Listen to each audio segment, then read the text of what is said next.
Hello guys, it is Charlie here. We are back today with another case study on these brass shelves. My name is Charlie. I run a business called Plot Joinery. We are cabinet makers in Melbourne, Australia, and we focus on complex 6 and 7 figure joinery packages for really nice homes. Now, today, like I said, we're going to look at these brass shelves that sit in this veneer cupboard and look at how we built them. A little bit of context, this job was for Firma Construction, designed by Pandolfini Architects. It was part of a full house cabinetry scope, and in the kitchen, there is a super cool brass shelf cabinet. So, what was the problem here? Well, it's pretty difficult to attach 5mm thick brass shelves into the ends of a cupboard using screws. So we knew that we couldn't use any screws to fix the shelves in. But the shelves also needed to be strong enough to hold weight, because in that open shelf cupboard, we're going to be wanting to place things on the shelves for display or for other functions. And number three, the cabinet needed to be assembled and strong as one unit. So we needed to be able to assemble the cupboard into one unit and then lift it into place for installation. So that's where we figured out the scope. So this is what we needed to ensure so that we could address the problem.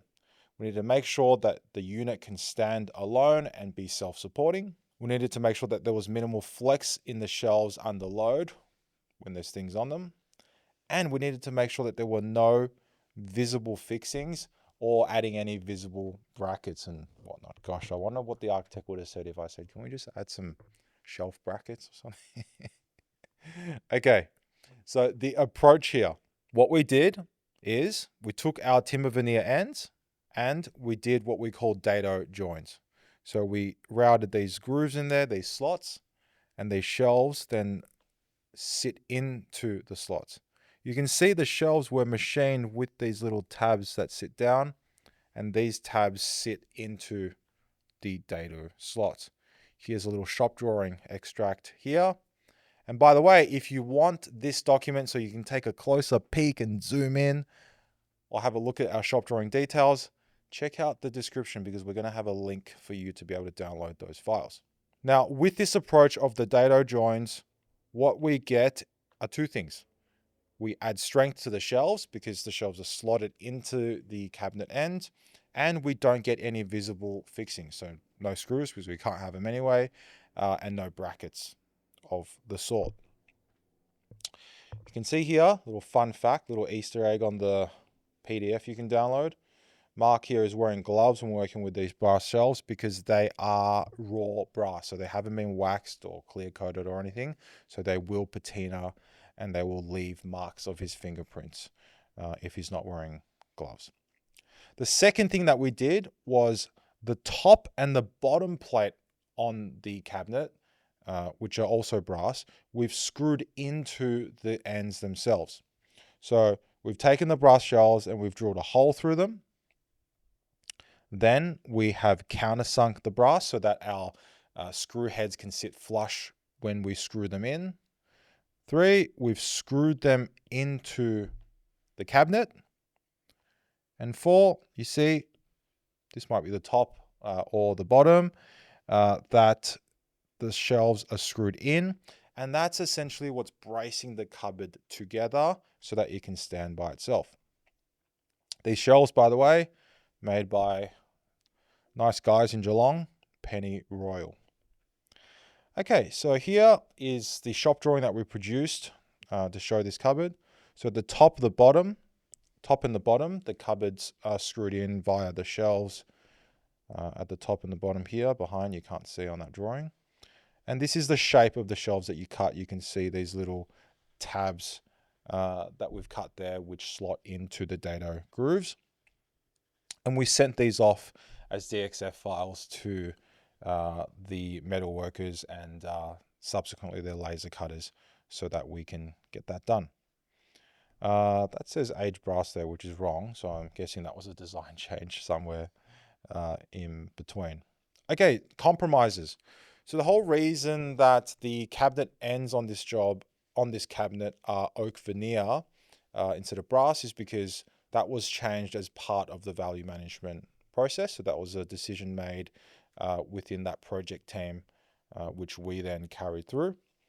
And ideally, when we were designing the cupboard, we thought, gosh, it'd be nice to be using 8mm brass for the shelves instead of the 5mm.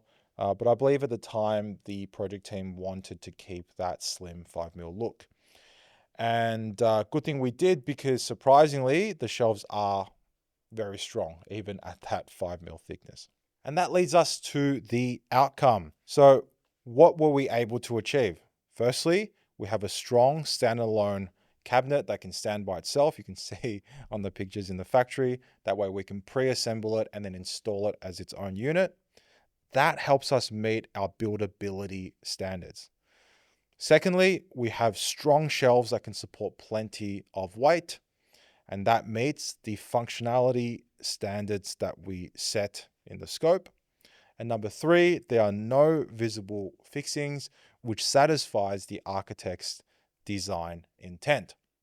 Now, in the process, we did learn a couple of things. Firstly, we learned that dado joins are a little bit stronger than we had expected, which means that we should be open-minded, and where we can, we should consider testing and prototyping. I mean, if we had made a full-scale prototype or a shelf prototype with some laser cut dado shelves, maybe we would have learned that in the process. Number two, we should have pre-drilled or laser cut the holes in these shelves for the top and bottom shelf when we got the shelves laser cut, because they were there on the machine and it would have saved a bit of time in the factory. Though we still would have had to countersink the holes for our screw heads to sit flush. And that just reminds us, as we already know so well, that we must think through the production scope early and anticipate these sorts of things. So there you go. There's our case study. Let's go. I've got to have another look at this cupboard. There's our case study of this brass shelf cupboard in an oak enclosure. There it is on site. Thank you very, very much for your time. And please, if you liked this video, you should watch the next one here.